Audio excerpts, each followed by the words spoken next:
Daniel pasal 1 ayat 1 sampai 21 di Istana Babel.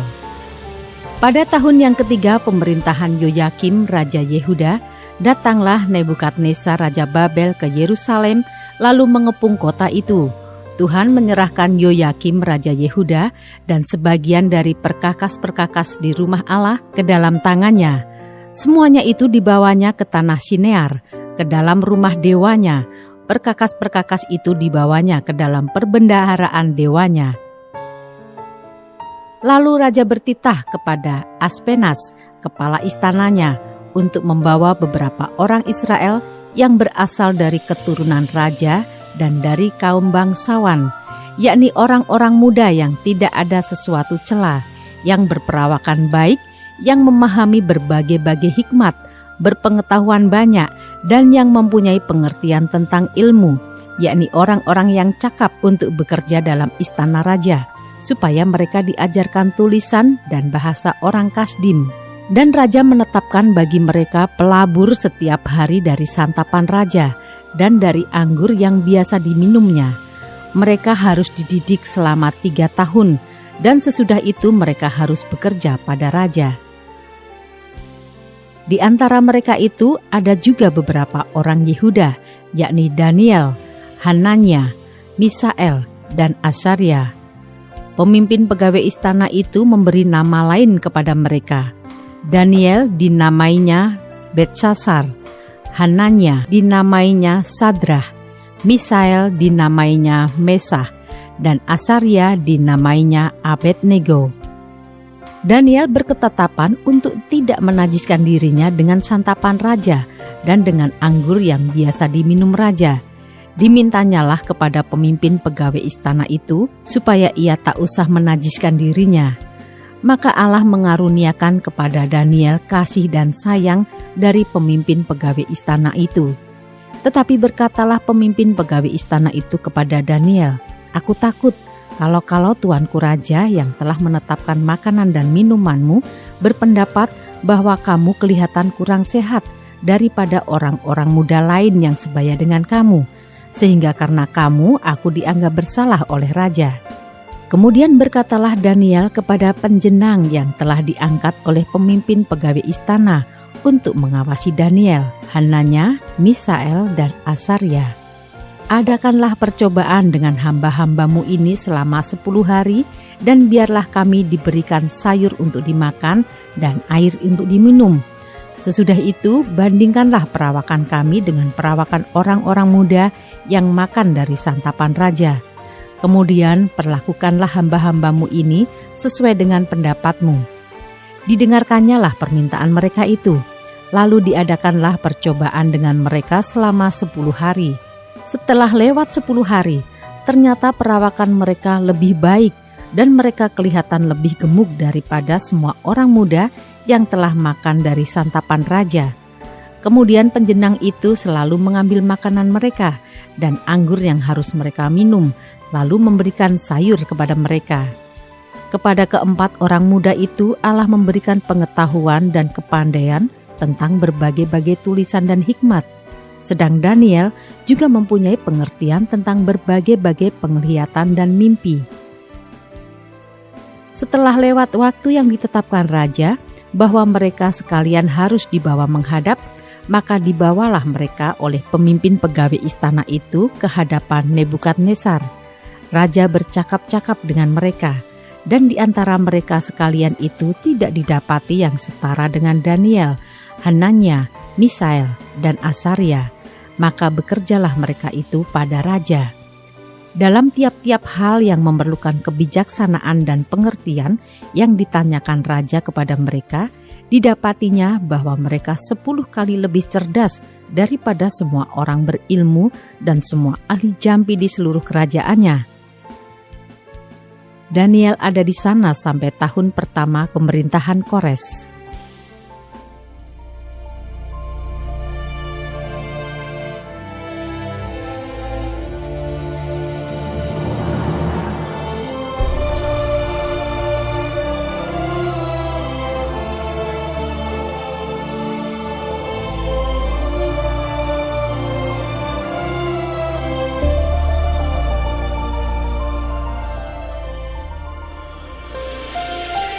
Daniel pasal 2 ayat 1-49, mimpi Nebukadnezar.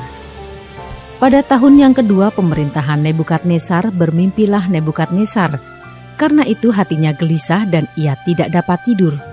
Lalu raja menyuruh memanggil orang-orang berilmu, ahli jampi, ahli sihir, dan para kasdim untuk menerangkan kepadanya tentang mimpinya itu. Maka datanglah mereka dan berdiri di hadapan raja. Kata raja kepada mereka, "Aku bermimpi dan hatiku gelisah karena ingin mengetahui mimpi itu." Lalu berkatalah para kasdim itu kepada raja dalam bahasa Aram, "Ya raja, kekalah hidupmu. Ceritakanlah kepada hamba-hambamu mimpi itu, maka kami akan memberitahukan maknanya." Tetapi raja menjawab para kasdim itu, "Aku telah mengambil keputusan, yakni jika kamu tidak memberitahukan kepadaku mimpi itu dengan maknanya, maka kamu akan dipenggal-penggal dan rumah-rumahmu akan dirobohkan menjadi timbunan puing. Tetapi jika kamu dapat memberitahukan mimpi itu dengan maknanya, maka kamu akan menerima hadiah, pemberian-pemberian dan kehormatan yang besar daripadaku. Oleh sebab itu beritahukanlah kepadaku mimpi itu dengan maknanya." Mereka menjawab pula, "Silakan tuanku raja menceritakan mimpi itu kepada hamba-hambanya ini, maka kami akan memberitahukan maknanya."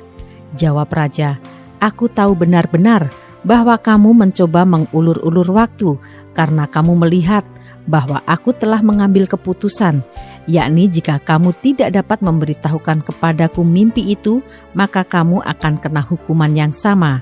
Dan aku tahu bahwa kamu telah bermufakat untuk mengatakan kepadaku hal-hal yang bohong dan busuk sampai keadaan berubah. Oleh sebab itu ceritakanlah kepadaku mimpi itu, supaya aku tahu bahwa kamu dapat memberitahukan maknanya juga kepadaku." Para kasdim itu menjawab raja, "Tidak ada seorang pun di muka bumi yang dapat memberitahukan apa yang diminta tuanku raja, dan tidak pernah seorang raja, bagaimanapun agungnya dan besar kuasanya, telah meminta hal sedemikian dari seorang berilmu atau seorang ahli jampi atau seorang kasdim. Apa yang diminta tuanku raja adalah terlalu berat, dan tidak ada seorang pun yang dapat memberitahukannya kepada tuanku raja, selain dari dewa-dewa yang tidak berdiam di antara manusia." Maka raja menjadi sangat geram dan murka karena hal itu. Lalu dititahkannya lah untuk melenyapkan semua orang bijaksana di Babel. Ketika titah dikeluarkan supaya orang-orang bijaksana dibunuh, maka Daniel dan teman-temannya pun terancam akan dibunuh.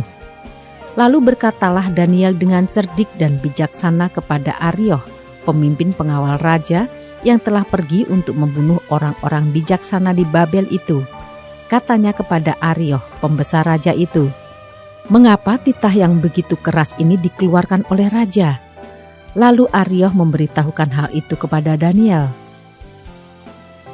Maka Daniel menghadap raja dan meminta kepadanya supaya ia diberi waktu untuk memberitahukan makna itu kepada raja.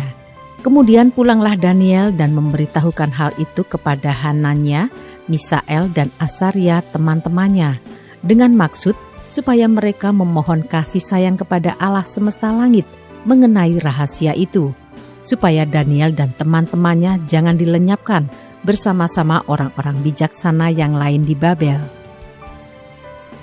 Maka rahasia itu disingkapkan kepada Daniel dalam suatu penglihatan malam. Lalu Daniel memuji Allah semesta langit. Berkatalah Daniel, "Terpujilah nama Allah dari selama-lamanya sampai selama-lamanya, sebab daripada Dialah hikmat dan kekuatan. Dia mengubah saat dan waktu. Dia memecat raja dan mengangkat raja.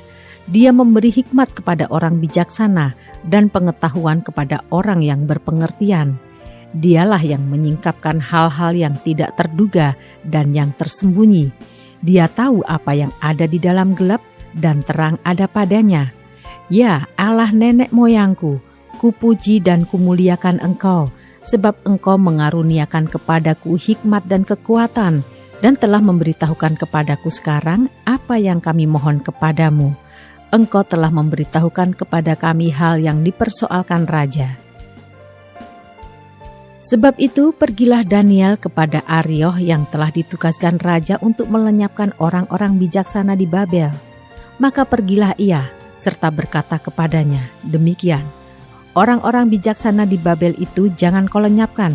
Bawalah aku menghadap raja, maka aku akan memberitahukan kepada raja makna itu. Arioh segera membawa Daniel menghadap raja, serta berkata kepada raja demikian, aku telah mendapat seorang dari antara orang-orang buangan dari Yehuda yang dapat memberitahukan makna itu kepada raja. Bertanyalah raja kepada Daniel yang namanya Beltsasar, sanggupkah engkau memberitahukan kepadaku mimpi yang telah kulihat itu dengan maknanya juga? Daniel menjawab katanya kepada raja, rahasia yang ditanyakan tuanku raja tidaklah dapat diberitahukan kepada raja oleh orang bijaksana, ahli jampi, orang berilmu, atau ahli nujum. Tetapi di surga ada Allah yang menyingkapkan rahasia-rahasia. Ia telah memberitahukan kepada tuanku Raja Nebukadnezar apa yang akan terjadi pada hari-hari yang akan datang. Mimpi dan penglihatan-penglihatan yang tuanku lihat di tempat tidur ialah ini. Sedang tuanku ada di tempat tidur, ya tuanku raja, timbul pada tuanku pikiran-pikiran tentang apa yang akan terjadi di kemudian hari. Dan dia yang menyingkapkan rahasia-rahasia telah memberitahukan kepada tuanku apa yang akan terjadi. Adapun aku, kepadaku telah disingkapkan rahasia itu, bukan karena hikmat yang mungkin ada padaku melebihi hikmat semua orang yang hidup, tetapi supaya maknanya diberitahukan kepada tuanku raja, dan supaya tuanku mengenal pikiran-pikiran tuanku. Ya raja, tuanku melihat suatu penglihatan, yakni sebuah patung yang amat besar. Patung ini tinggi, berkilau-kilauan luar biasa, tegak di hadapan tuanku, dan tampak mendasyatkan. Adapun patung itu kepalanya dari emas tua, dada dan lengannya dari perak, perut dan pinggangnya dari tembaga, sedang pahanya dari besi dengan kakinya sebagian dari besi dan sebagian lagi dari tanah liat. Sementara tuanku melihatnya, terungkit lepas sebuah batu tanpa perbuatan tangan manusia, lalu menimpa patung itu, tepat pada kakinya yang dari besi dan tanah liat itu, sehingga remuk. Maka dengan sekaligus diremukkannya lah juga besi, tanah liat, tembaga, perak dan emas itu, dan semuanya menjadi seperti sekam di tempat pengirikan pada musim panas. Lalu angin menghembuskannya, sehingga tidak ada bekas-bekasnya yang ditemukan. Tetapi batu yang menimpa patung itu menjadi gunung besar yang memenuhi seluruh bumi. Itulah mimpi tuanku, dan sekarang maknanya akan kami katakan kepada tuanku raja. Ya tuanku raja, raja segala raja yang kepadanya oleh Allah semesta langit telah diberikan kerajaan, kekuasaan, kekuatan dan kemuliaan, dan yang ke dalam tangannya telah diserahkannya anak-anak manusia dimanapun mereka berada. Binatang-binatang di padang dan burung-burung di udara, dan yang dibuatnya menjadi kuasa atas semuanya itu. Tuankulah kepala yang dari emas itu. Tetapi sesudah tuanku akan muncul suatu kerajaan lain yang kurang besar dari kerajaan tuanku. Kemudian suatu kerajaan lagi, yakni yang ketiga dari tembaga yang akan berkuasa atas seluruh bumi.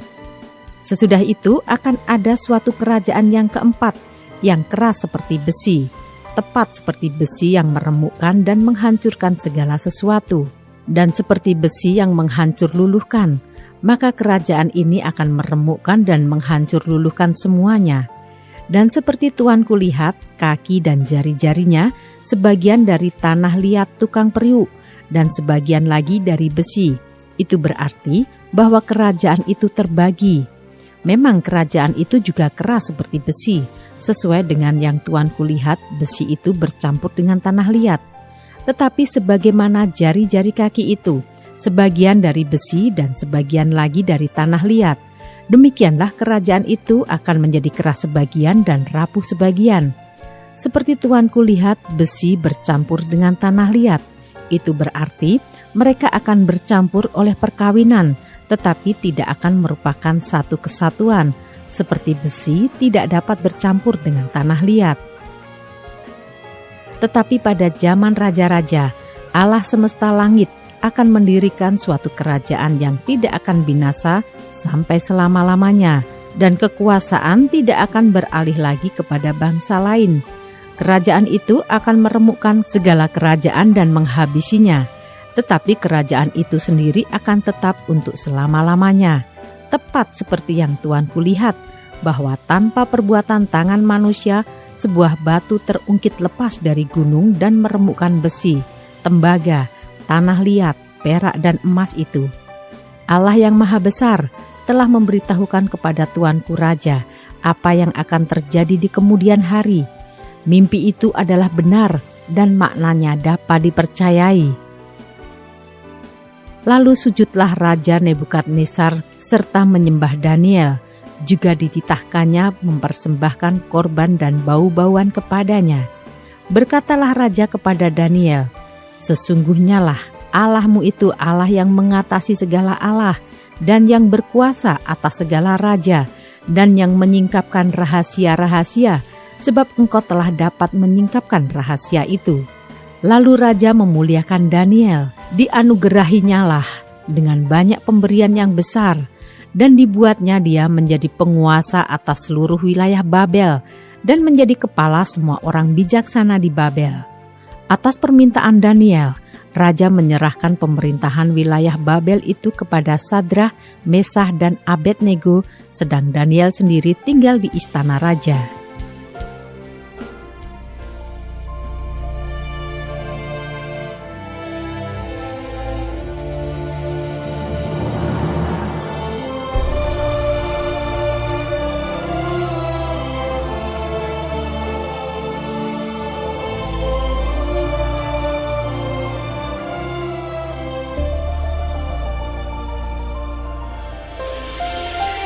Daniel pasal 3 ayat 1-30, perapian yang menyala-nyala.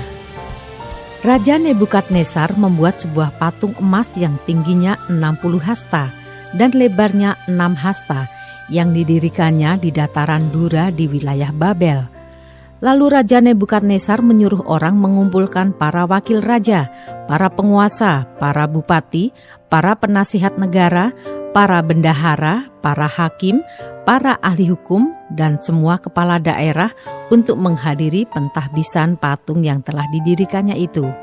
Lalu berkumpullah para wakil raja, para penguasa, para bupati, para penasihat negara, para bendahara, para hakim, para ahli hukum, dan semua kepala daerah untuk menghadiri pentahbisan patung yang telah didirikan Raja Nebukadnezar itu. Dan berserulah seorang bentara dengan suara nyaring, "Beginilah dititahkan kepadamu, hei orang-orang dari segala bangsa, suku bangsa dan bahasa, demi kamu mendengar bunyi sangkakala, seruling, kecapi, rebab, gambus, serdam, dan berbagai-bagai jenis bunyi-bunyian, maka haruslah kamu sujud menyembah patung yang telah didirikan Raja Nebukadnezar itu.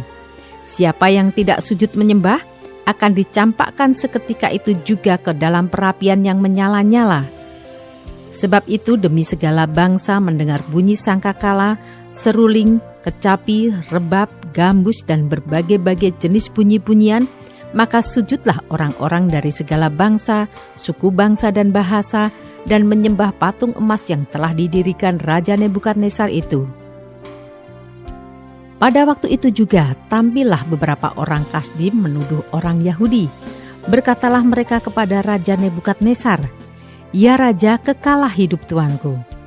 Tuanku Raja telah mengeluarkan titah bahwa setiap orang yang mendengar bunyi sangkakala, seruling, kecapi, rebab, gambus, serdam, dan berbagai-bagai jenis bunyi-bunyian harus sujud menyembah patung emas itu, dan bahwa siapa yang tidak sujud menyembah akan dicampakkan ke dalam perapian yang menyala-nyala. Ada beberapa orang Yahudi yang kepada mereka telah Tuanku berikan pemerintahan atas wilayah Babel, yakni Sadrah, Mesah, dan Abednego. Orang-orang ini tidak mengindahkan titah Tuanku, ya Raja. Mereka tidak memuja dewa Tuanku dan tidak menyembah patung emas yang telah Tuanku dirikan." Sesudah itu Nebukadnezar memerintahkan dalam marahnya dan geramnya untuk membawa Sadrah, Mesah, dan Abednego menghadap. Setelah orang-orang itu dibawa menghadap raja, berkatalah Nebukadnezar kepada mereka, "Apakah benar, hei Sadrah, Mesah, dan Abednego, bahwa kamu tidak memuja dewaku dan tidak menyembah patung emas yang kudirikan itu? Sekarang jika kamu bersedia, demi kamu mendengar bunyi sangkakala, seruling, kecapi, rebab, gambus, serdam, dan berbagai-bagai jenis bunyi-bunyian, sujudlah menyembah patung yang kubuat itu. Tetapi jika kamu tidak menyembah, kamu akan dicampakkan seketika itu juga ke dalam perapian yang menyala-nyala. Dan dewa manakah yang dapat melepaskan kamu dari dalam tanganku?" Lalu Sadrah, Mesah, dan Abednego menjawab Raja Nebukadnezar, "Tidak ada gunanya kami memberi jawab kepada tuanku dalam hal ini. Jika Allah kami yang kami puja sanggup melepaskan kami, maka ia akan melepaskan kami dari perapian yang menyala-nyala itu dan dari dalam tanganmu, ya Raja. Tetapi seandainya tidak, hendaklah tuanku mengetahui, ya Raja, bahwa kami tidak akan memuja dewa tuanku dan tidak akan menyembah patung emas yang tuanku dirikan itu." Maka meluaplah kegeraman Nebukadnezar. Air mukanya berubah terhadap Sadrah, Mesah, dan Abednego. Lalu diperintahkannya supaya perapian itu dibuat 7 kali lebih panas dari yang biasa. Kepada beberapa orang yang sangat kuat dari tentaranya dititahkannya untuk mengikat Sadrah, Mesah, dan Abednego dan mencampakkan mereka ke dalam perapian yang menyala-nyala itu. Lalu diikatlah ketiga orang itu dengan jubah, celana, topi, dan pakaian-pakaian mereka yang lain, dan dicampakkan ke dalam perapian yang menyala-nyala. Karena titah raja itu keras, dipanaskanlah perapian itu dengan luar biasa, sehingga nyala api itu membakar mati orang-orang yang mengangkat Sadrah, Mesah, dan Abednego itu ke atas. Tetapi ketiga orang itu, yakni Sadrah, Mesah, dan Abednego, jatuh ke dalam perapian yang menyala-nyala itu dengan terikat. Kemudian terkejutlah Raja Nebukadnezar, lalu bangun dengan segera. Berkatalah ia kepada para menterinya, "Bukankah 3 orang yang telah kita campakkan dengan terikat ke dalam api itu?" Jawab mereka kepada raja, "Benar, ya Raja." Katanya, "Tetapi ada 4 orang kulihat berjalan-jalan dengan bebas di tengah-tengah api itu. Mereka tidak terluka, dan yang keempat itu rupanya seperti anak dewa." Lalu Nebukadnezar mendekati pintu perapian yang bernyala-nyala itu. Berkatalah ia, "Sadrah, Mesah, dan Abednego, hamba-hamba Allah yang maha tinggi, keluarlah dan datanglah kemari." Lalu keluarlah Sadrah, Mesah, dan Abednego dari api itu. Dan para wakil raja, para penguasa, para bupati, dan para menteri raja datang berkumpul. Mereka melihat bahwa tubuh orang-orang ini tidak mempan oleh api itu, bahwa rambut di kepala mereka tidak hangus, jubah mereka tidak berubah apa-apa, bahkan bau kebakaran pun tidak ada pada mereka. Berkatalah Nebukadnezar, "Terpujilah Allahnya Sadrah, Mesah, dan Abednego. Ia telah mengutus malaikatnya dan melepaskan hamba-hambanya yang telah menaruh percaya kepadanya dan melanggar titah raja, dan yang menyerahkan tubuh mereka karena mereka tidak mau memuja dan menyembah Allah manapun kecuali Allah mereka. Sebab itu aku mengeluarkan perintah bahwa setiap orang dari bangsa, suku bangsa, atau bahasa manapun ia yang mengucapkan penghinaan terhadap Allahnya Sadrah, Mesah, dan Abednego akan dipenggal-penggal dan rumahnya akan dirobohkan menjadi timbunan puing, karena tidak ada Allah lain yang dapat melepaskan secara demikian itu." Lalu raja memberikan kedudukan tinggi kepada Sadrah, Mesah, dan Abednego di wilayah Babel.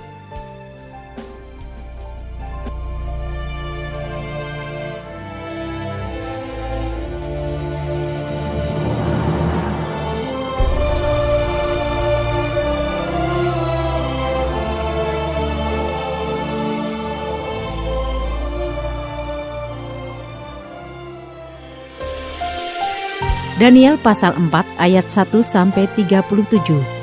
Nebukadnezar meninggikan diri dan direndahkan. Dari Raja Nebukadnezar kepada orang-orang dari segala bangsa, suku bangsa dan bahasa yang diam di seluruh bumi. Bertambah-tambahlah kiranya kesejahteraanmu. Aku berkenan memaklumkan tanda-tanda dan mujizat-mujizat yang telah dilakukan Allah yang Maha Tinggi kepadaku. Betapa besarnya tanda-tandanya dan betapa hebatnya mujizat-mujizatnya. Kerajaannya adalah kerajaan yang kekal dan pemerintahannya turun-temurun. Aku Nebukadnezar diam dalam rumahku dengan tenang dan hidup dengan senang dalam istanaku. Lalu aku mendapat mimpi yang mengejutkan aku, dan khayalanku di tempat tidurku, serta penglihatan-penglihatan yang kulihat menggelisahkan aku. Maka aku mengeluarkan titah bahwa semua orang bijaksana di Babel harus dibawa menghadap aku, supaya mereka memberitahukan kepadaku makna mimpi itu. Kemudian orang-orang berilmu, ahli jampi, para kasdim, dan ahli nujum datang menghadap dan aku menceritakan kepada mereka mimpi itu, tetapi mereka tidak dapat memberitahukan maknanya kepadaku. Pada akhirnya Daniel datang menghadap aku, yakni Daniel yang dinamai Beltshazzar menurut nama dewaku, dan yang penuh dengan roh para dewa yang kudus. Lalu kuceritakan kepadanya mimpi itu. Hei Beltshazzar, kepala orang-orang berilmu, aku tahu bahwa engkau penuh dengan roh para dewa yang kudus, dan bahwa tidak ada rahasia yang sukar bagimu. Sebab itu inilah riwayat penglihatan mimpi yang kudapat, maka ceritakanlah kepadaku maknanya. Adapun penglihatan yang kudapat di tempat tidurku itu demikian. Di tengah-tengah bumi ada sebatang pohon yang sangat tinggi. Pohon itu bertambah besar dan kuat, tingginya sampai ke langit, dan dapat dilihat sampai ke ujung seluruh bumi. Daun-daunnya indah, buahnya berlimpah-limpah. Padanya ada makanan bagi semua yang hidup. Di bawahnya binatang-binatang di padang mencari tempat bernaung, dan di dahan-dahannya bersarang burung-burung di udara, dan segala makhluk mendapat makanan daripadanya. Kemudian dalam penglihatan yang kudapat di tempat tidurku itu tampak seorang penjaga, seorang kudus turun dari langit. Ia berseru dengan nyaring, demikian katanya, "Tebanglah pohon itu, dan potonglah dahan-dahannya, gugurkanlah daun-daunnya, dan hamburkanlah buah-buahnya. Biarlah binatang-binatang lari dari bawahnya, dan burung-burung dari dahan-dahannya. Tetapi biarkanlah tunggulnya tinggal di dalam tanah, terikat dengan rantai dari besi dan tembaga, di rumput muda di padang. Biarlah ia dibasahi dengan embun dari langit, dan bersama-sama dengan binatang-binatang mendapat bagiannya dari rumput di bumi. Biarlah hati manusianya berubah, dan diberikan kepadanya hati binatang. Demikianlah berlaku atasnya sampai 7 masa berlalu." Titah ini adalah menurut putusan para penjaga, dan hal ini menurut perkataan orang-orang kudus, supaya orang-orang yang hidup tahu bahwa Yang Maha Tinggi berkuasa atas kerajaan manusia dan memberikannya kepada siapa yang dikehendakinya. Bahkan orang yang paling kecil sekalipun dapat diangkatnya untuk kedudukan itu. Itulah mimpi yang telah kudapat, aku Raja Nebukadnezar. Sekarang engkau, Beltshazzar, katakanlah kepadaku maknanya. Sebab semua orang bijaksana dari kerajaanku tidak dapat memberitahukan maknanya kepadaku. Tetapi engkaulah yang sanggup, karena engkau penuh dengan roh para dewa yang kudus.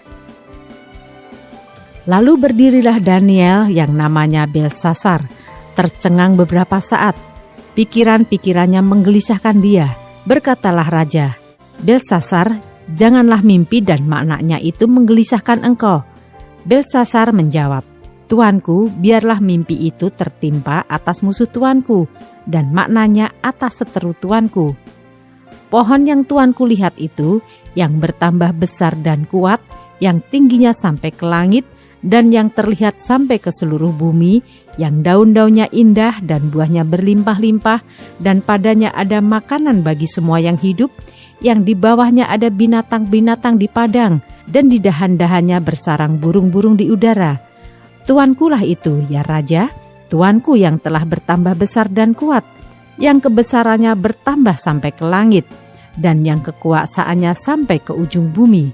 Tentang yang Tuanku Raja lihat, yakni seorang penjaga, seorang kudus yang turun dari langit sambil berkata, tebanglah pohon ini dan binasakanlah dia. Tetapi biarkanlah tunggulnya ada di dalam tanah, terikat dengan rantai dari besi dan tembaga, di rumput muda di padang, dan biarlah ia dibasahi dengan embun dari langit, dan mendapat bagiannya bersama-sama dengan binatang-binatang di padang. Hingga sudah berlaku yang demikian atasnya sampai 7 masa berlalu.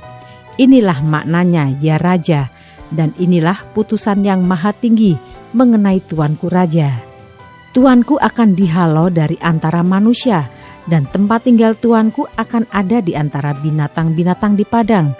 Kepada Tuanku akan diberikan makanan rumput, seperti kepada lembu, dan Tuanku akan dibasahi dengan embun dari langit. Dan demikianlah akan berlaku atas Tuanku sampai 7 masa berlalu, hingga Tuanku mengakui bahwa Yang Maha Tinggi berkuasa atas kerajaan manusia dan memberikannya kepada siapa yang dikehendakinya.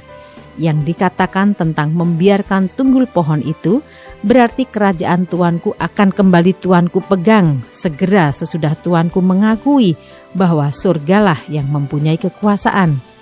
Jadi ya Raja, biarlah nasihatku berkenan pada hati Tuanku. Lepaskanlah diri Tuanku daripada dosa dengan melakukan keadilan, dan daripada kesalahan dengan menunjukkan belas kasihan terhadap orang yang tertindas. Dengan demikian, kebahagiaan Tuanku akan dilanjutkan. Semuanya itu terjadi atas Raja Nebukadnezar, sebab setelah lewat 12 bulan, ketika ia sedang berjalan-jalan di atas istana raja di Babel, berkatalah Raja, "Bukankah itu Babel yang besar itu, yang dengan kekuatan kuasaku dan untuk kemuliaan kebesaranku telah kubangun menjadi kota kerajaan?" Raja belum habis bicara ketika suatu suara terdengar dari langit. "Kepadamu dinyatakan, ya Raja Nebukadnezar, bahwa kerajaan telah beralih daripadamu. Engkau akan dihalau dari antara manusia, dan tempat tinggalmu akan ada di antara binatang-binatang di padang. Kepadamu akan diberikan makanan rumput seperti kepada lembu, dan demikianlah akan berlaku atasmu sampai 7 masa berlalu, hingga engkau mengakui bahwa Yang Maha Tinggi berkuasa atas kerajaan manusia dan memberikannya kepada siapa yang dikehendakinya." Pada saat itu juga terlaksanalah perkataan itu atas Nebukadnezar, dan ia dihalau dari antara manusia dan makan rumput seperti lembu, dan tubuhnya basah oleh embun dari langit, sampai rambutnya menjadi panjang seperti bulu burung rajawali dan kukunya seperti kuku burung. Tetapi setelah lewat waktu yang ditentukan, aku Nebukadnezar menengadah ke langit, dan akal budiku kembali lagi kepadaku. Lalu aku memuji Yang Maha Tinggi dan membesarkan dan memuliakan Yang hidup kekal itu, karena kekuasaannya ialah kekuasaan yang kekal dan kerajaannya turun-temurun. Semua penduduk bumi dianggap remeh. Ia berbuat menurut kehendaknya terhadap bala tentara langit dan penduduk bumi, dan tidak ada seorang pun yang dapat menolak tangannya dengan berkata kepadanya, "Apa yang kau buat?" Pada waktu akal budiku kembali kepadaku, kembalilah juga kepadaku kebesaran dan kemuliaanku untuk kemasyuran kerajaanku. Para menteriku dan para pembesarku menjemput aku lagi. Aku dikembalikan kepada kerajaanku, bahkan kemuliaan yang lebih besar dari dahulu diberikan kepadaku. Jadi sekarang aku, Nebukadnezar, memuji, meninggikan, dan memuliakan Raja Surga, yang segala perbuatannya adalah benar, dan jalan-jalannya adalah adil, dan yang sanggup merendahkan mereka yang berlaku congkak.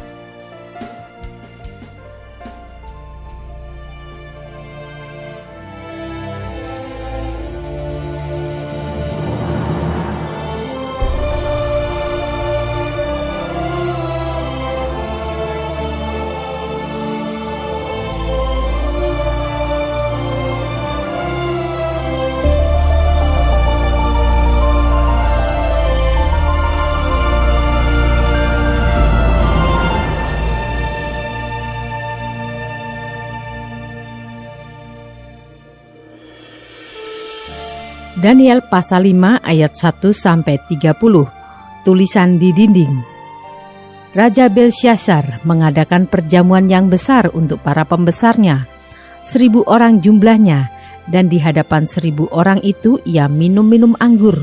Dalam kemabukan anggur, Belsyazar memerintahkan orang membawa perkakas dari emas dan perak yang telah diambil oleh Nebukadnezar, ayahnya, dari dalam bait suci di Yerusalem, supaya raja dan para pembesarnya, para istri dan para gundik mereka minum dari perkakas itu.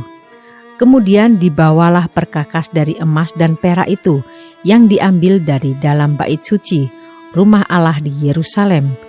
Lalu raja dan para pembesarnya, para istri dan para gundik mereka minum dari perkakas itu. Mereka minum anggur dan memuji-muji dewa-dewa dari emas dan perak, tembaga, besi, kayu dan batu. Pada waktu itu juga tampaklah jari-jari tangan manusia menulis pada kapur dinding istana raja di depan kaki Dian, dan raja melihat punggung tangan yang sedang menulis itu. Lalu raja menjadi pucat, dan pikiran-pikirannya menggelisahkan dia. Sendi-sendi pangkal pahanya menjadi lemas, dan lututnya berantukan. Kemudian berserulah raja dengan keras, supaya para ahli jampi, para kasdim, dan para ahli nujum dibawa menghadap.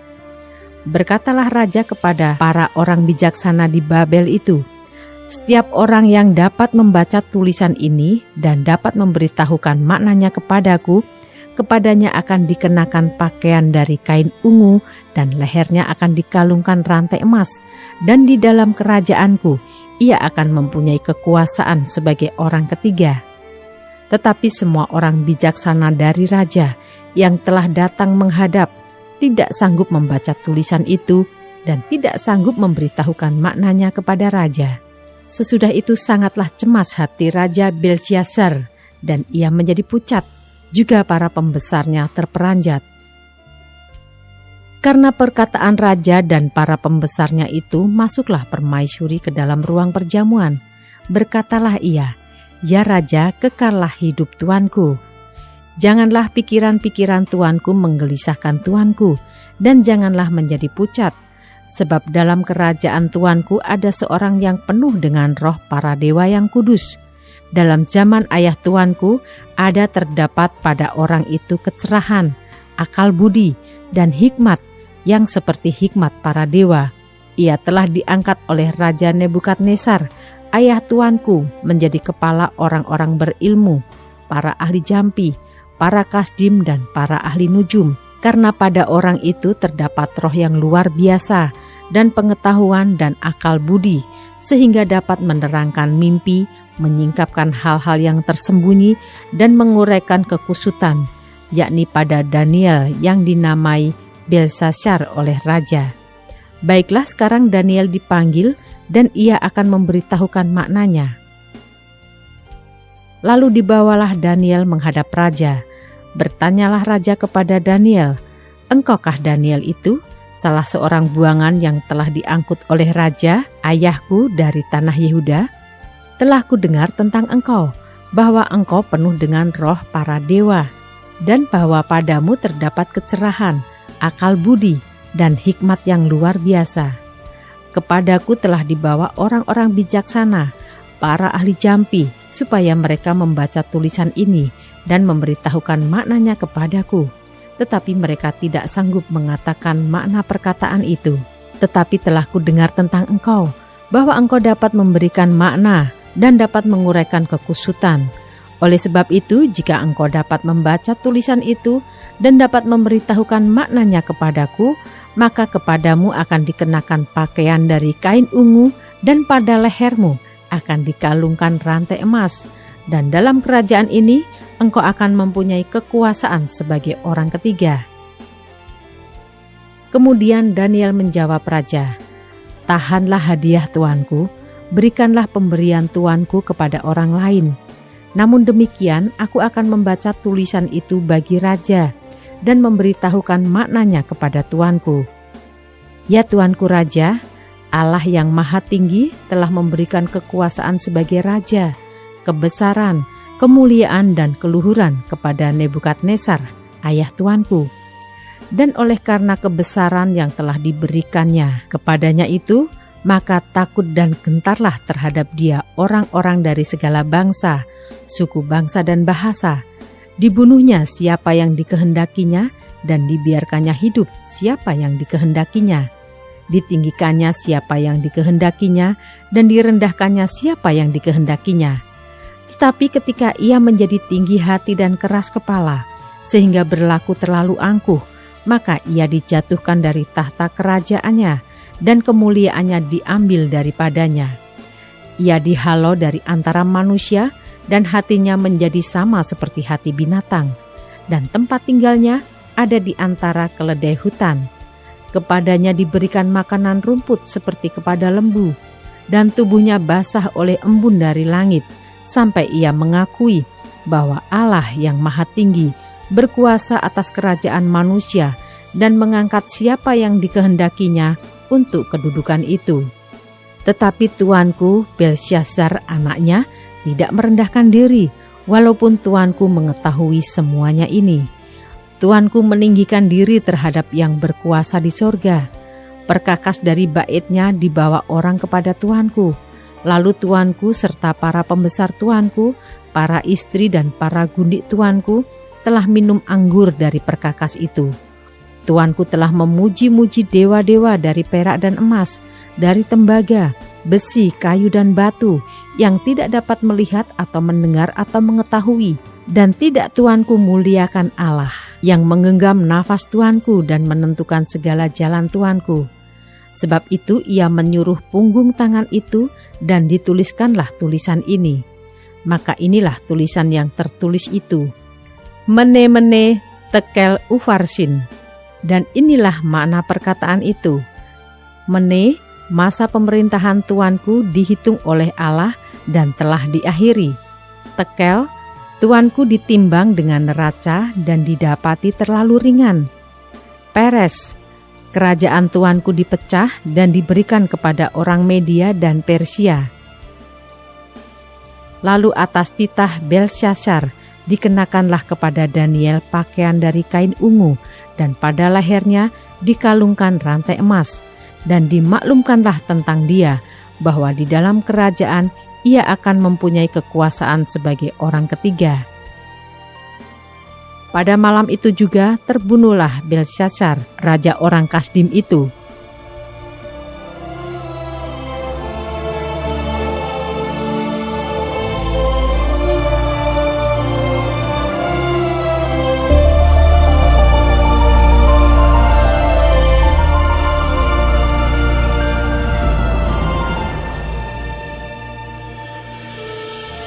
Daniel pasal 6 ayat 1-29. Gua Singa. Darius orang Media menerima pemerintahan ketika ia berumur 62 tahun. Lalu berkenanlah Darius mengangkat 120 wakil-wakil raja atas kerajaannya. Mereka akan ditempatkan di seluruh kerajaan. Membawahi mereka diangkat pula 3 pejabat tinggi, dan Daniel adalah salah satu dari ketiga orang itu. Kepada merekalah para wakil-wakil raja harus memberi pertanggungan jawab, supaya raja jangan dirugikan. Maka Daniel ini melebihi para pejabat tinggi dan para wakil raja itu, karena ia mempunyai roh yang luar biasa, dan raja bermaksud untuk menempatkannya atas seluruh kerajaannya. Kemudian para pejabat tinggi dan wakil raja itu mencari alasan dakwaan terhadap Daniel dalam hal pemerintahan. Tetapi mereka tidak mendapat alasan apapun atau sesuatu kesalahan, sebab ia setia dan tidak ada didapati sesuatu kelalaian atau sesuatu kesalahan padanya. Maka berkatalah orang-orang itu, kita tidak akan mendapat suatu alasan dakwaan terhadap Daniel ini, kecuali dalam hal ibadahnya kepada Allahnya.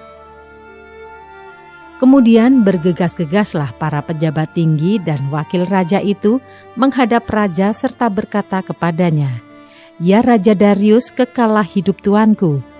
Semua pejabat tinggi kerajaan ini, semua penguasa dan wakil raja, para menteri dan bupati telah mufakat, supaya dikeluarkan kiranya suatu penetapan raja dan ditetapkan suatu larangan, agar barang siapa yang dalam 30 hari menyampaikan permohonan kepada salah satu dewa atau manusia, kecuali kepada tuanku ya raja, maka ia akan dilemparkan ke dalam gua singa. Oleh sebab itu ya raja, keluarkanlah larangan itu dan buatlah suatu surat perintah yang tidak dapat diubah menurut undang-undang orang Media dan Persia yang tidak dapat dicabut kembali. Sebab itu Raja Darius membuat surat perintah dengan larangan itu. Demi didengar Daniel bahwa surat perintah itu telah dibuat, pergilah ia ke rumahnya. Dalam kamar atasnya ada tingkap-tingkap yang terbuka ke arah Yerusalem. 3 kali sehari ia berlutut, berdoa serta memuji Allahnya, seperti yang biasa dilakukannya. Lalu orang-orang itu bergegas-gegas masuk dan mendapati Daniel sedang berdoa dan bermohon kepada Allahnya. Kemudian mereka menghadap raja dan menanyakan kepadanya tentang larangan raja. Bukankah tuanku mengeluarkan suatu larangan supaya setiap orang yang dalam 30 hari menyampaikan permohonan kepada salah satu dewa atau manusia, kecuali kepada tuanku ya raja, akan dilemparkan ke dalam gua singa? Jawab raja, perkara ini telah pasti menurut undang-undang orang Media dan Persia yang tidak dapat dicabut kembali. Lalu kata mereka kepada raja, Daniel, salah seorang buangan dari Yehuda, tidak mengindahkan tuanku ya raja, dan tidak mengindahkan larangan yang tuanku keluarkan. Tetapi 3 kali sehari ia mengucapkan doanya. Setelah raja mendengar hal itu, maka sangat sedihlah ia, dan ia mencari jalan untuk melepaskan Daniel. Bahkan sampai matahari masuk, ia masih berusaha untuk menolongnya. Lalu bergegas-gegaslah orang-orang itu menghadap raja, serta berkata kepadanya, Ketahuilah ya raja, bahwa menurut undang-undang orang Media dan Persia tidak ada larangan atau penetapan yang dikeluarkan raja yang dapat diubah. Sesudah itu raja memberi perintah, lalu diambillah Daniel dan dilemparkan ke dalam gua singa. Berbicaralah raja kepada Daniel, Allahmu yang kau sembah dengan tekun, dialah kiranya yang melepaskan engkau. Maka dibawalah sebuah batu dan diletakkan pada mulut gua itu. Lalu raja mencap itu dengan cincin meterainya dan dengan cincin meterai para pembesarnya, supaya dalam hal Daniel tidak dibuat perubahan apa-apa. Lalu pergilah raja ke istananya dan berpuasalah ia semalam-malaman itu. Ia tidak menyuruh datang penghibur-penghibur dan ia tidak dapat tidur. Pagi-pagi sekali ketika fajar menyingsing, bangunlah raja dan pergi dengan buru-buru ke gua singa. Dan ketika ia sampai dekat gua itu, berserulah ia kepada Daniel dengan suara yang sayu. Berkatalah ia kepada Daniel, Daniel hamba Allah yang hidup, Allahmu yang kau sembah dengan tekun, telah sanggupkah ia melepaskan engkau dari singa-singa itu? Lalu kata Daniel kepada raja, Ya raja, kekalah hidupmu. Allahku telah mengutus malaikatnya untuk mengatupkan mulut singa-singa itu, sehingga mereka tidak mengapa-apakan aku, karena ternyata aku tak bersalah di hadapannya. Tetapi juga terhadap tuanku ya raja, aku tidak melakukan kejahatan. Lalu sangat sukacitalah raja dan ia memberi perintah supaya Daniel ditarik dari dalam gua itu. Maka ditariklah Daniel dari dalam gua itu dan tidak terdapat luka apa-apa padanya, karena ia percaya kepada Allahnya. Raja memberi perintah, lalu diambillah orang-orang yang telah menuduh Daniel dan mereka dilemparkan ke dalam gua singa, baik mereka maupun anak-anak dan istri-istri mereka. Belum lagi mereka sampai ke dasar gua singa itu. Singa-singa itu telah menerkam mereka, bahkan meremukkan tulang-tulang mereka. Kemudian Raja Darius mengirim surat kepada orang-orang dari segala bangsa, suku bangsa dan bahasa yang mendiami seluruh bumi. Bunyinya, bertambah-tambahlah kiranya kesejahteraanmu. Bersama ini kuberikan perintah bahwa di seluruh kerajaan yang kukuasai, orang harus takut dan gentar kepada Allahnya Daniel, sebab dialah Allah yang hidup, yang kekal untuk selama-lamanya. Pemerintahannya tidak akan binasa dan kekuasaannya tidak akan berakhir. Dia melepaskan dan menolong dan mengadakan tanda dan mujizat di langit dan di bumi. Dia yang telah melepaskan Daniel dari cengkraman singa-singa. Dan Daniel ini mempunyai kedudukan tinggi pada zaman pemerintahan Darius dan pada zaman pemerintahan Kores, orang Persia itu.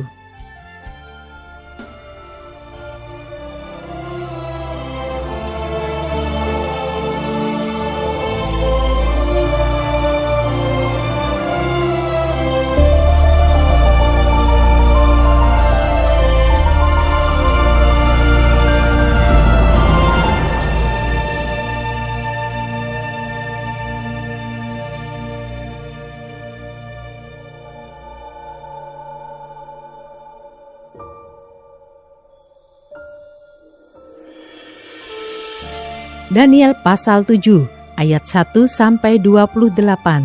Keempat binatang dan anak manusia.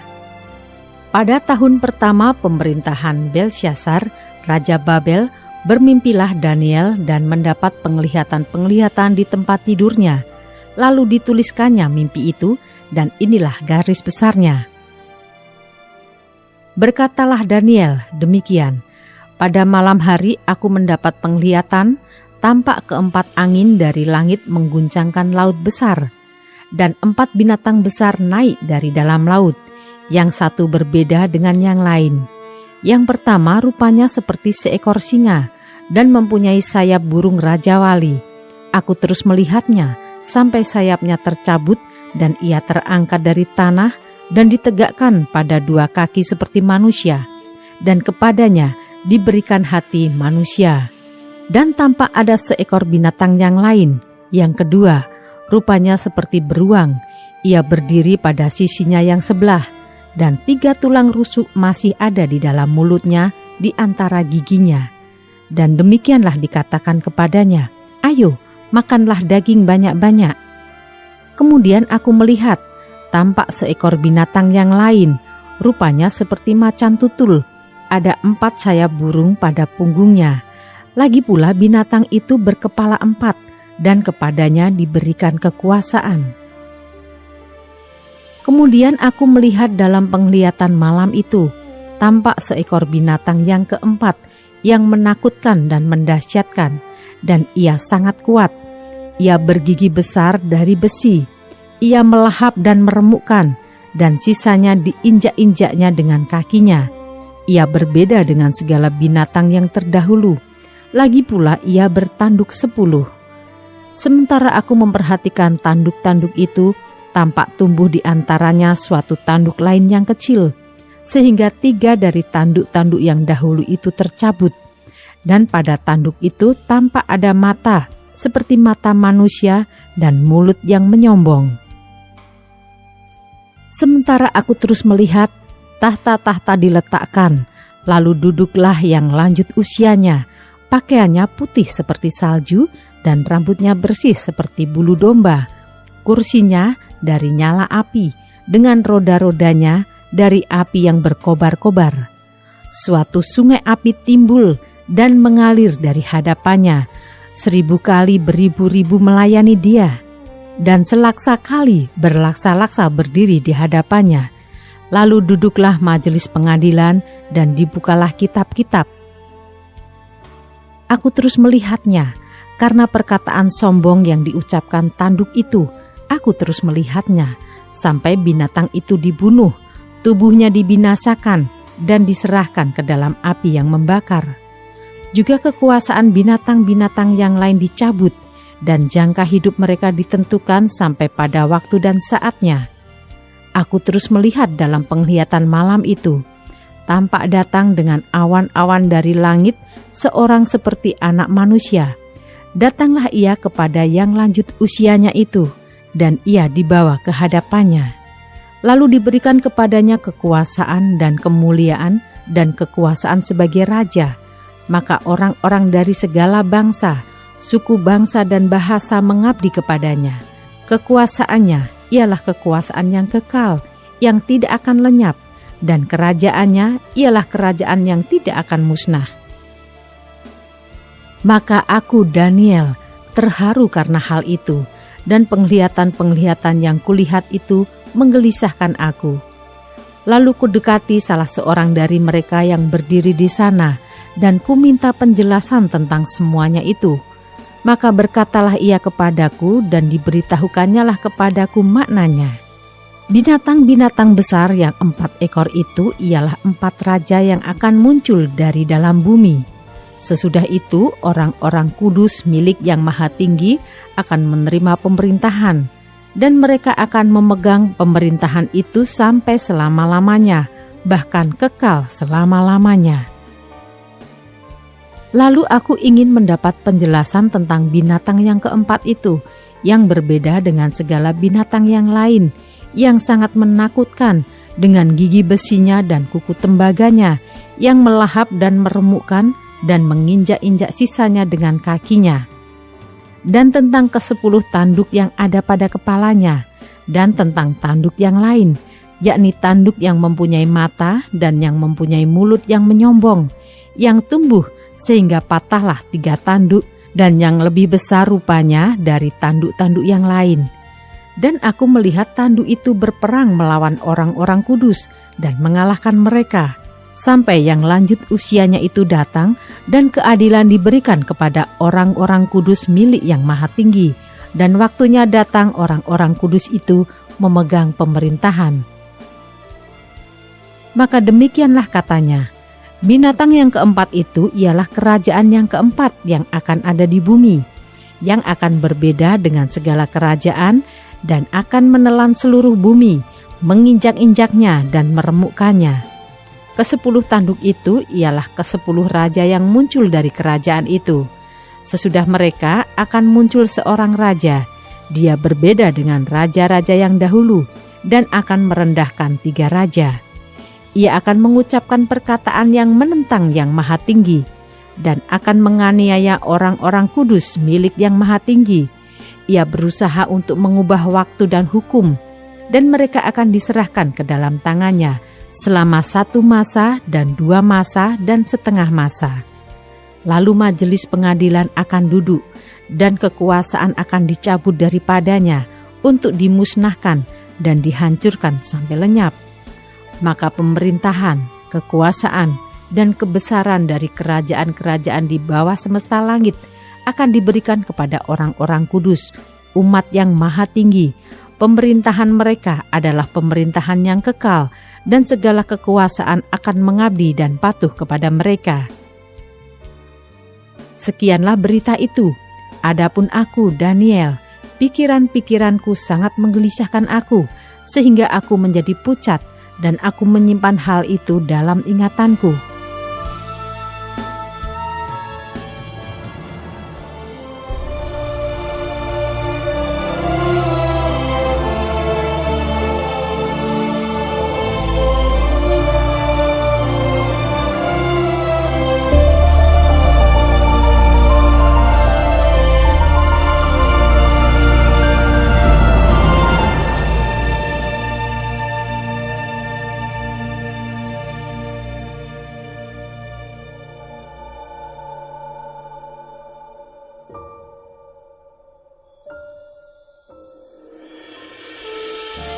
Daniel pasal 8 ayat 1-27.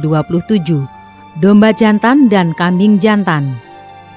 Pada tahun yang ketiga pemerintahan Raja Belsyazar, nampaklah kepadaku, Daniel, suatu penglihatan sesudah yang tampak kepadaku dahulu itu. Aku melihat dalam penglihatan itu, dan sementara aku melihat, aku berada di Puri Susan yang ada di wilayah Elam. Dan aku melihat dalam penglihatan itu bahwa aku sedang di tepi sungai Ulai. Aku mengangkat mukaku dan melihat, tampak seekor domba jantan berdiri di depan sungai itu. Tanduknya 2, dan kedua tanduk itu tinggi, tetapi yang satu lebih tinggi dari yang lain, dan yang tinggi itu tumbuh terakhir. Aku melihat domba jantan itu menanduk ke barat, ke utara, dan ke selatan, dan tidak ada seekor binatang pun yang tahan menghadapi dia, dan tidak ada yang dapat membebaskan dari kuasanya. Ia berbuat sekehendak hatinya dan membesarkan diri. Tetapi sementara aku memperhatikannya, tampak seekor kambing jantan datang dari sebelah barat yang melintasi seluruh bumi tanpa menginjak tanah, dan kambing jantan itu mempunyai satu tanduk yang aneh di antara kedua matanya. Ia datang pada domba jantan yang dua tanduknya dan yang kulihat berdiri di depan sungai itu, lalu menyerangnya dengan keganasan yang hebat. Aku melihatnya mendekati domba jantan itu. Ia menggeram, lalu di tanduknya domba jantan itu dipatahkannya kedua tanduknya, dan domba jantan itu tidak berdaya untuk tahan menghadapi dia. Dihempaskannya dia ke bumi, diinjak-injaknya, dan tidak ada yang melepaskan domba jantan itu dari kuasanya. Kambing jantan itu sangat membesarkan dirinya, tetapi ketika ia sampai pada puncak kuasanya, patahlah tanduk yang besar itu. Lalu pada tempatnya tumbuh 4 tanduk yang aneh, sejajar dengan keempat mata angin yang dari langit. Maka dari salah satu tanduk itu muncul suatu tanduk kecil yang menjadi sangat besar ke arah selatan, ke arah timur, dan ke arah tanah permai. Ia menjadi besar, bahkan sampai kepada bala tentara langit, dan dari bala tentara itu, dari bintang-bintang, dijatuhkannya beberapa ke bumi dan diinjak-injaknya. Bahkan terhadap panglima bala tentara itu pun ia membesarkan dirinya, dan daripadanya diambilnya korban persembahan sehari-hari, dan tempatnya yang kudus dirobohkannya. Suatu kebaktian diadakan secara fasik menggantikan korban sehari-hari. Kebenaran dihempaskannya ke bumi, dan apapun yang dibuatnya semuanya berhasil. Kemudian kudengar seorang kudus berbicara, dan seorang kudus lain berkata kepada yang berbicara itu, "Sampai berapa lama berlaku penglihatan ini, yakni korban sehari-hari dan kefasikan yang membinasakan, tempat kudus yang diserahkan dan bala tentara yang diinjak-injak?" Maka ia menjawab, "Sampai lewat 2300 petang dan pagi, lalu tempat kudus itu akan dipulihkan dalam keadaan yang wajar." Sedang aku, Daniel, melihat penglihatan itu dan berusaha memahaminya, maka tampaklah seorang berdiri di depanku yang rupanya seperti seorang laki-laki. Dan aku mendengar dari tengah sungai Ulai itu suara manusia yang berseru, "Gabriel, buatlah orang ini memahami penglihatan itu." Lalu datanglah ia ke tempat aku berdiri, dan ketika ia datang, terkejutlah aku dan jatuh tertelungkup. Lalu ia berkata kepadaku, "Pahamilah anak manusia, bahwa penglihatan itu mengenai akhir masa." Sementara ia berbicara dengan aku, jatuh pingsanlah aku tertelungkup ke tanah, tetapi ia menyentuh aku dan membuat aku berdiri kembali. Lalu berkatalah ia, "Kuberitahukan kepadamu apa yang akan terjadi pada akhir murka ini, sebab hal itu mengenai akhir zaman. Domba jantan yang kau lihat itu, dengan kedua tanduknya, ialah raja-raja orang Media dan Persia. Dan kambing jantan yang berbulu kesat itu, ialah raja negeri Yunani. Dan tanduk besar yang di antara kedua matanya itu, ialah raja yang pertama. Dan bahwa tanduk itu patah dan pada tempatnya itu muncul 4 buah, berarti 4 kerajaan akan muncul dari bangsa itu, tetapi tidak sekuat yang terdahulu. Dan pada akhir kerajaan mereka, apabila orang-orang fasik telah penuh kejahatannya, maka akan muncul seorang raja dengan muka yang garang dan yang pandai menipu. Kekuatannya akan menjadi hebat, tetapi tidak sekuat yang terdahulu, dan ia akan mendatangkan kebinasaan yang mengerikan, dan apa yang dilakukannya akan berhasil. Orang-orang berkuasa akan dibinasakannya, juga umat orang kudus. Dan oleh karena akalnya, penipuan yang dilakukannya akan berhasil, ia akan membesarkan dirinya dalam hatinya, dan dengan tak disangka-sangka banyak orang akan dibinasakannya. Juga ia akan bangkit melawan raja segala raja, tetapi tanpa perbuatan tangan manusia, ia akan dihancurkan. Adapun penglihatan tentang petang dan pagi itu, apa yang dikatakan tentang itu adalah benar. Tetapi engkau sembunyikanlah penglihatan itu, sebab hal itu mengenai masa depan yang masih jauh. Maka aku, Daniel, lelah dan jatuh sakit beberapa hari lamanya. Kemudian bangunlah aku dan melakukan pula urusan raja. Dan aku tercengang-cengang tentang penglihatan itu, tetapi tidak memahaminya.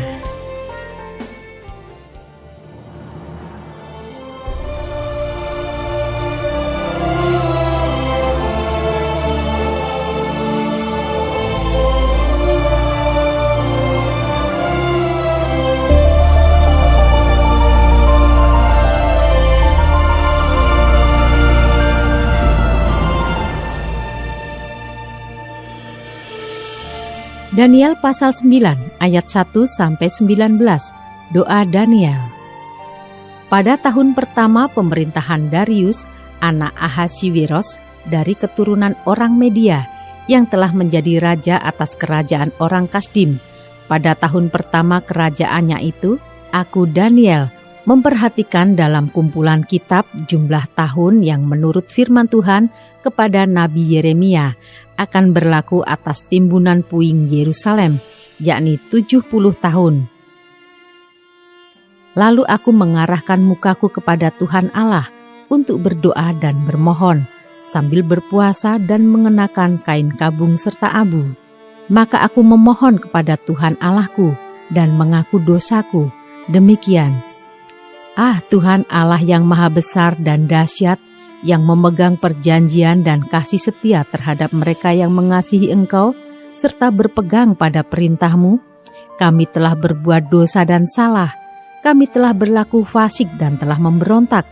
Kami telah menyimpang dari perintah dan peraturan-Mu, dan kami tidak taat kepada hamba-hamba-Mu para nabi, yang telah berbicara atas nama-Mu, kepada raja-raja kami, kepada pemimpin-pemimpin kami, kepada bapa-bapa kami, dan kepada segenap rakyat negeri. Ya Tuhan, Engkaulah yang benar, tetapi patutlah kami malu seperti pada hari ini. Kami orang-orang Yehuda, penduduk kota Yerusalem, dan segenap orang Israel, mereka yang dekat dan mereka yang jauh, di segala negeri kemana Engkau telah membuang mereka, oleh karena mereka berlaku murtad terhadap Engkau. Ya Tuhan, kami, raja-raja kami, pemimpin-pemimpin kami, dan bapa-bapa kami patutlah malu, sebab kami telah berbuat dosa terhadap Engkau. Pada Tuhan Allah kami ada kesayangan dan keampunan, walaupun kami telah memberontak terhadap Dia, dan tidak mendengarkan suara Tuhan Allah kami, yang menyuruh kami hidup menurut hukum yang telah diberikannya kepada kami dengan perantaraan para nabi, hamba-hambanya. Segenap orang Israel telah melanggar hukum-Mu dan menyimpang karena tidak mendengarkan suara-Mu.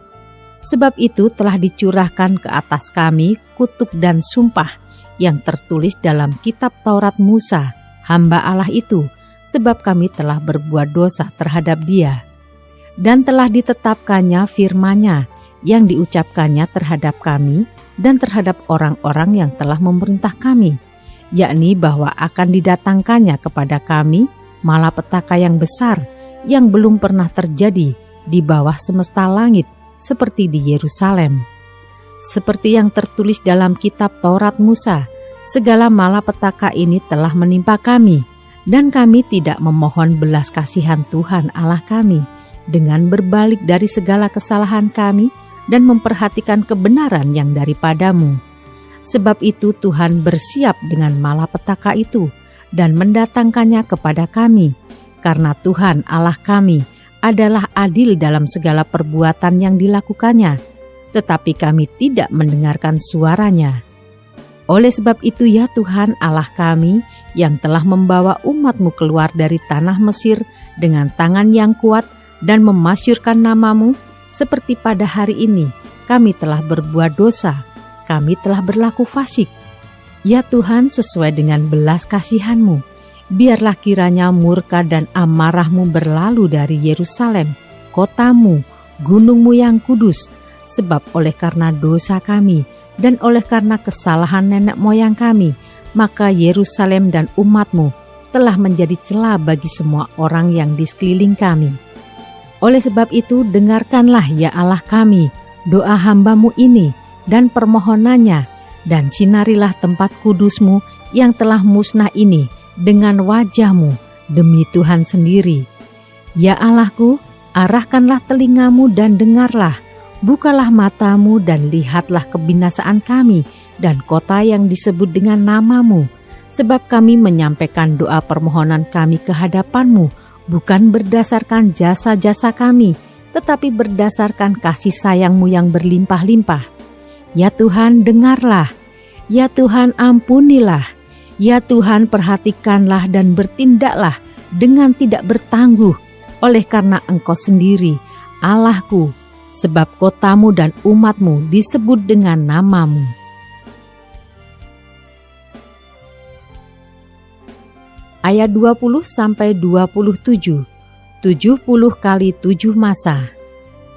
Sementara aku berbicara dan berdoa dan mengaku dosaku dan dosa bangsaku, bangsa Israel, dan menyampaikan ke hadapan Tuhan Allahku permohonanku bagi gunung kudus Allahku, sementara aku berbicara dalam doa, terbanglah dengan cepat ke arahku Gabriel, dia yang telah kulihat dalam penglihatan yang dahulu itu pada waktu persembahan korban petang hari.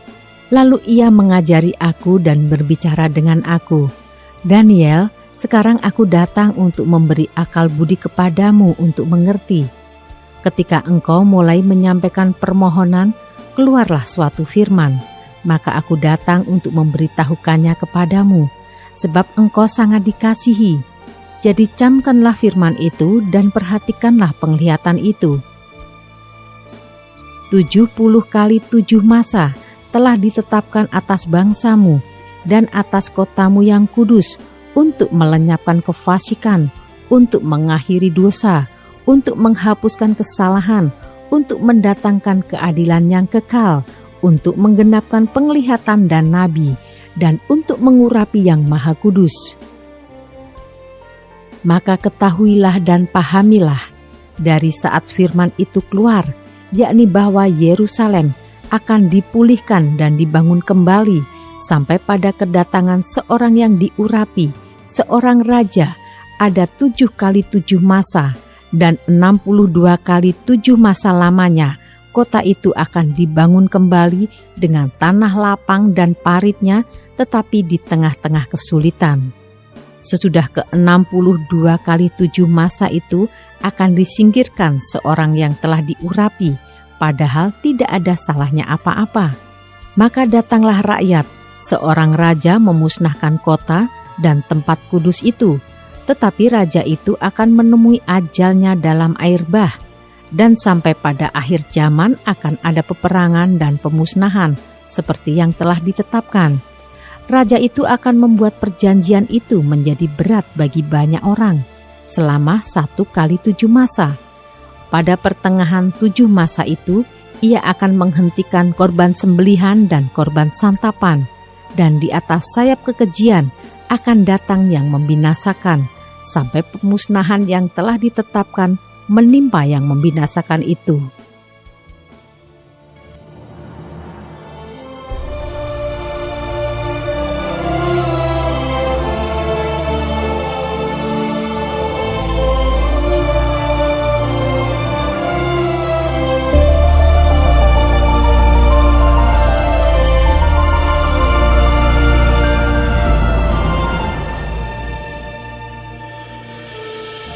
Daniel pasal 10 ayat 1-21. Penglihatan Daniel di tepi sungai Tigris. Pada tahun ketiga pemerintahan Kores, raja orang Persia, suatu firman dinyatakan kepada Daniel yang diberi nama Belshazzar. Firman itu benar dan mengenai kesusahan yang besar, maka dicamkannyalah firman itu dan diperhatikannyalah penglihatan itu. Pada waktu itu aku, Daniel, berkabung 3 minggu penuh. Makanan yang sedap tidak kumakan, daging dan anggur tidak masuk ke dalam mulutku, dan aku tidak berurap sampai berlalu 3 minggu penuh. Pada hari ke-24 bulan pertama, ketika aku ada di tepi sungai besar, yakni sungai Tigris, kuangkat mukaku, lalu kulihat, tampak seorang yang berpakaian kain lenan dan berikat pinggang emas dari Ufas. Tubuhnya seperti permata Tarsis, dan wajahnya seperti cahaya kilat, matanya seperti suluh yang menyala-nyala, lengan dan kakinya seperti kilau tembaga yang digilap, dan suara ucapannya seperti gaduh orang banyak. Hanya aku, Daniel, melihat penglihatan itu, tetapi orang-orang yang bersama-sama dengan aku tidak melihatnya. Tetapi mereka ditimpa oleh ketakutan yang besar, sehingga mereka lari bersembunyi.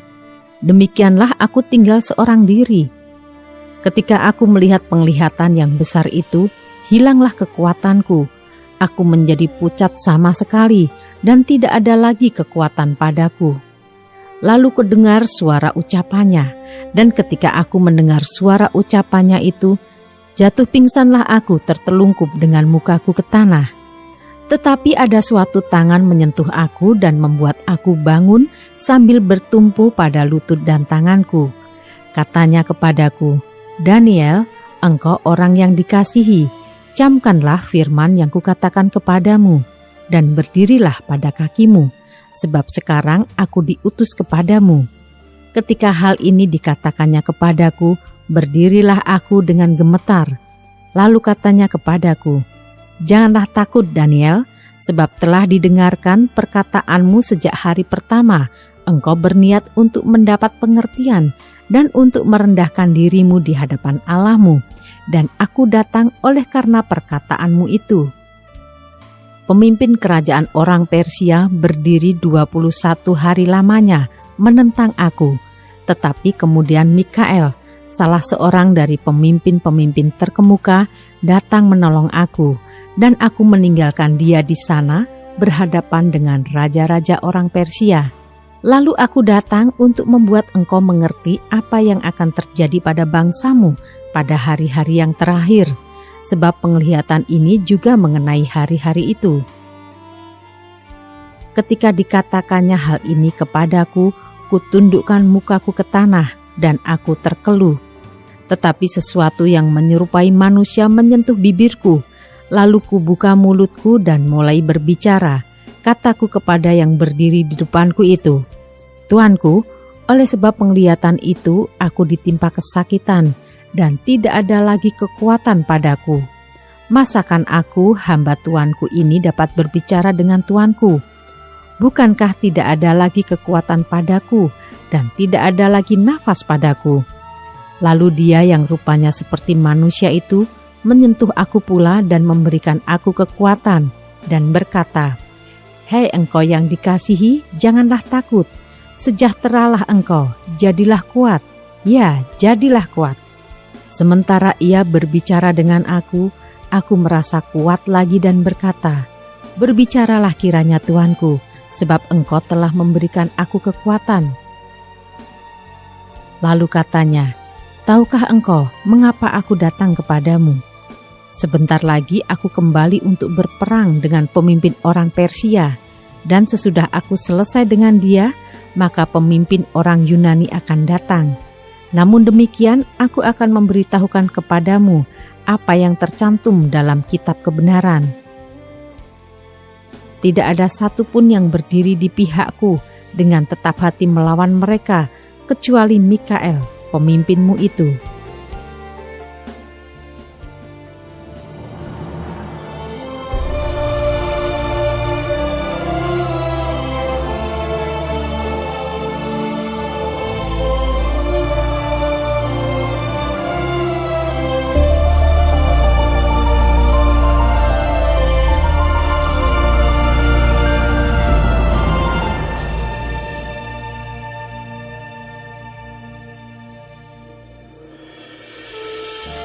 Daniel pasal 11 ayat 1. Seperti dahulu aku juga mendampinginya untuk menguatkan dan menyokongnya, yakni pada tahun pertama pemerintahan Darius, orang Media itu.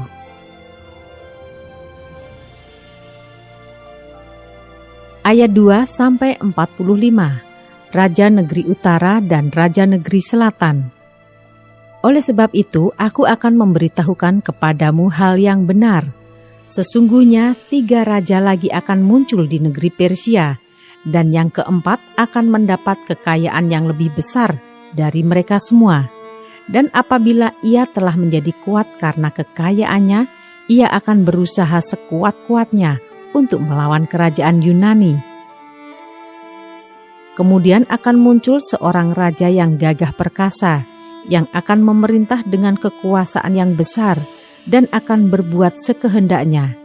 Tetapi baru saja ia muncul, maka kerajaannya akan pecah dan terbagi-bagi menurut keempat mata angin dari langit, jatuh bukan kepada keturunannya dan tanpa kekuasaan seperti yang dipunyainya, sebab kerajaannya akan runtuh dan menjadi milik orang-orang yang lain daripada orang-orang ini.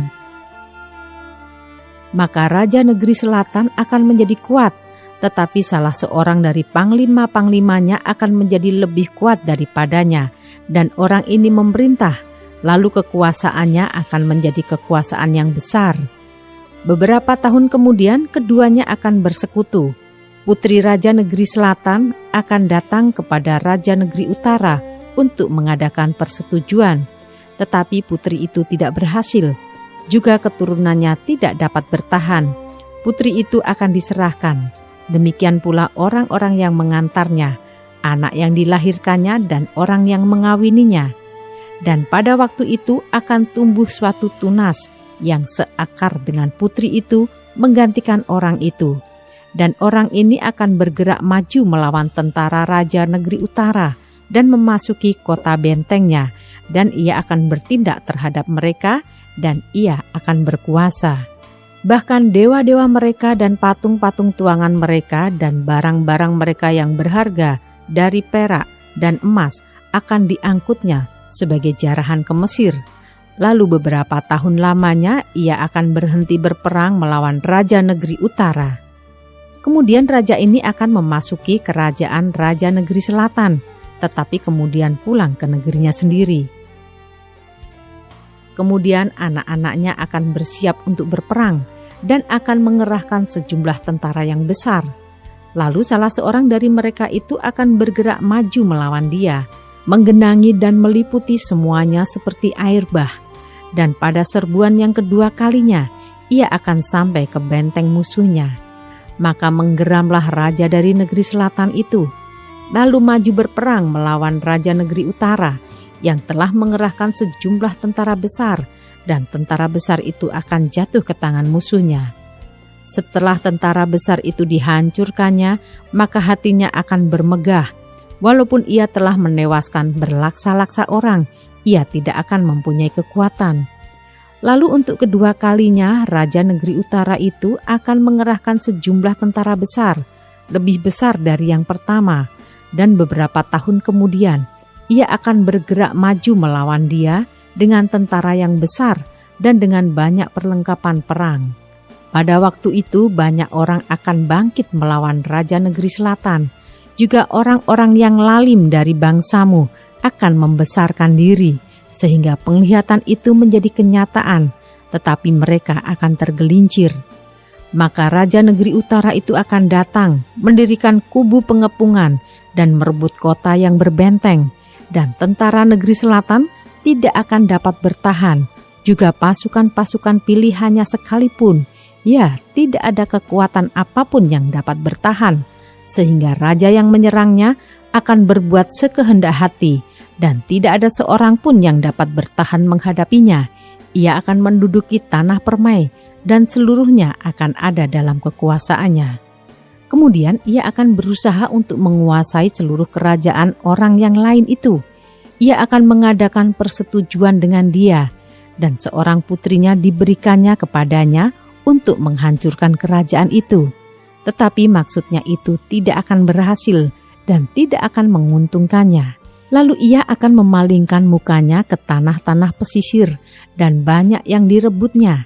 Tetapi seorang panglima akan menghentikan penghinaannya itu, bahkan akan mengembalikan penghinaan itu kepadanya. Sesudah itu ia akan memalingkan mukanya ke kota-kota benteng di negerinya sendiri, tetapi ia akan tergelincir dan jatuh dan tidak akan ditemukan lagi.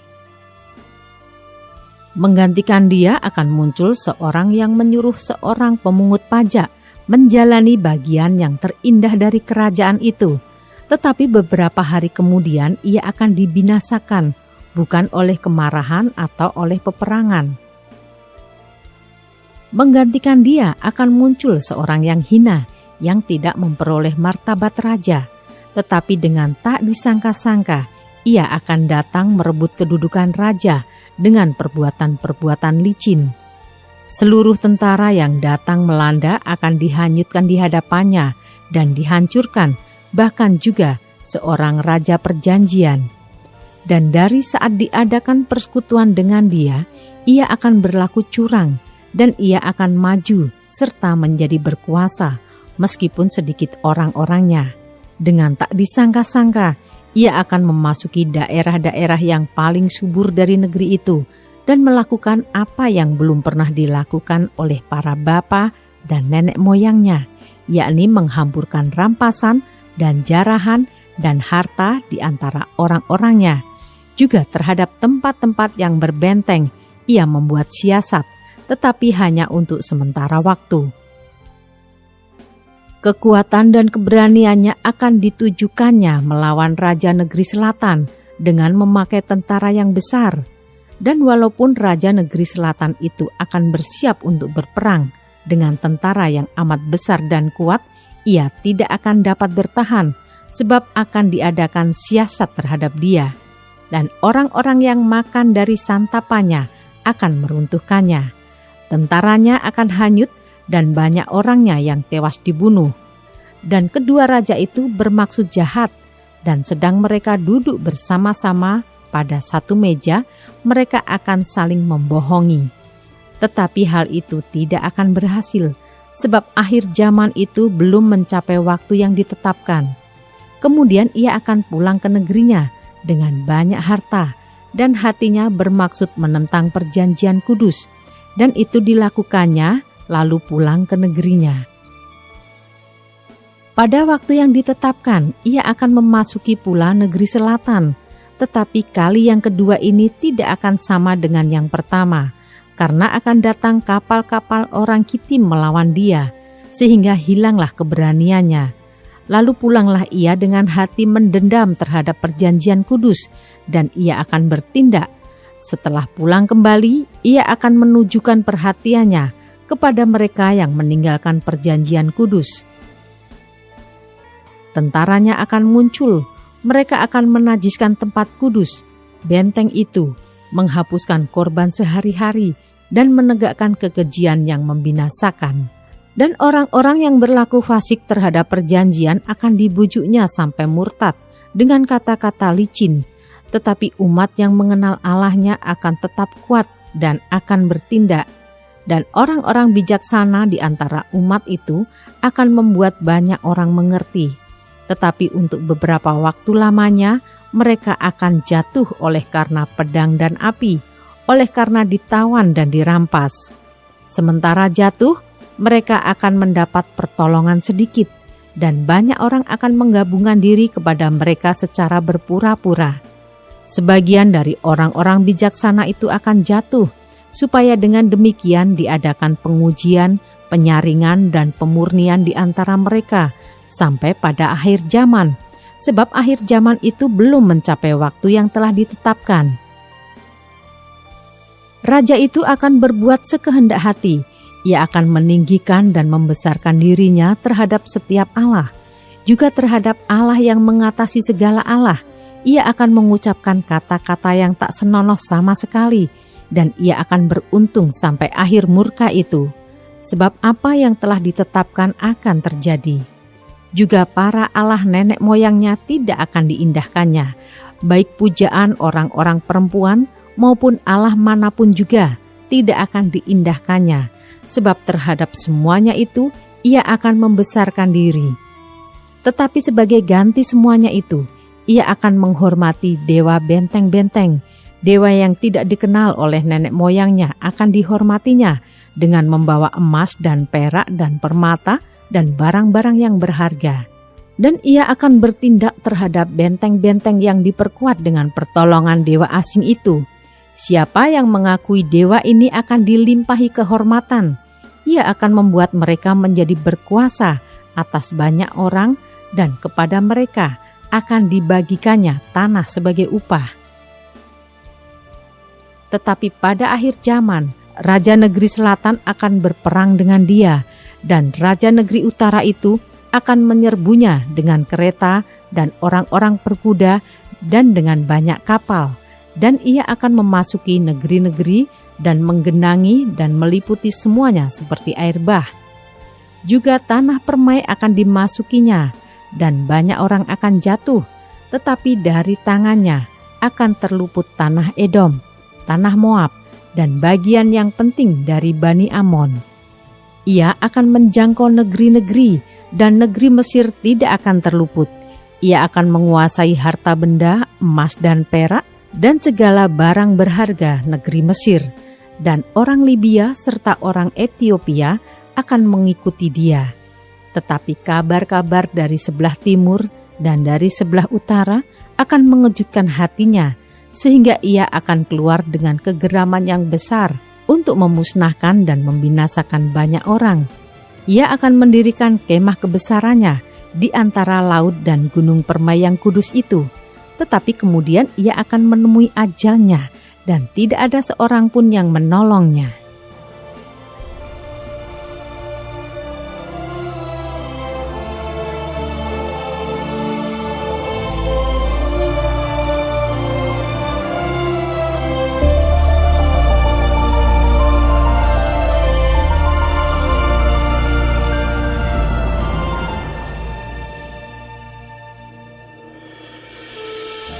Daniel pasal 12 ayat 1-13, akhir zaman.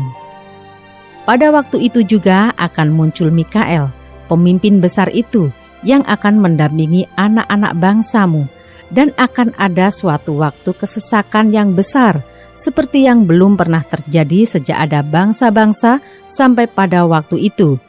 Tetapi pada waktu itu bangsamu akan terluput, yakni barang siapa yang didapati namanya tertulis dalam kitab itu.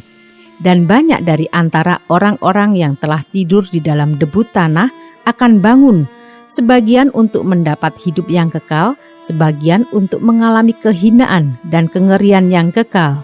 Dan orang-orang bijaksana akan bercahaya seperti cahaya cakrawala, dan yang telah menuntun banyak orang kepada kebenaran seperti bintang-bintang, tetap untuk selama-lamanya. Tetapi engkau Daniel, sembunyikanlah segala firman itu, dan meteraikanlah kitab itu sampai pada akhir zaman. Banyak orang akan menyelidikinya, dan pengetahuan akan bertambah. Kemudian aku Daniel melihat, maka tampaklah berdiri dua orang lain, seorang di tepi sungai sebelah sini, dan yang lain di tepi sungai yang sebelah sana. Dan yang seorang bertanya kepada yang berpakaian kain lenan yang ada di sebelah atas air sungai itu, "Bilakah hal-hal yang ajaib ini akan berakhir?" Lalu kudengar orang yang berpakaian kain lenan yang ada di sebelah atas air sungai itu bersumpah demi Dia yang hidup kekal, sambil mengangkat tangan kanan dan tangan kirinya ke langit. 1 masa dan 2 masa dan setengah masa. Dan setelah berakhir kuasa perusak bangsa yang kudus itu, maka segala hal ini akan digenapi. Adapun aku, memang kudengar hal itu, tetapi tidak memahaminya. Lalu kutanya, "Tuanku, apakah akhir segala hal ini?" Tetapi ia menjawab, "Pergilah Daniel, sebab firman ini akan tinggal tersembunyi dan termeterai sampai akhir zaman. Banyak orang akan disucikan dan dimurnikan dan diuji, tetapi orang-orang fasik akan berlaku fasik. Tidak seorang pun dari orang fasik itu akan memahaminya, tetapi orang-orang bijaksana akan memahaminya. Sejak dihentikan korban sehari-hari dan ditegakkan dewa-dewa kekejian yang membinasakan itu, ada 1290 hari. Berbahagialah orang yang tetap menanti-nanti dan mencapai 1335 hari. Tetapi engkau, pergilah sampai tiba akhir zaman, dan engkau akan beristirahat dan akan bangkit untuk mendapat bagianmu pada kesudahan zaman.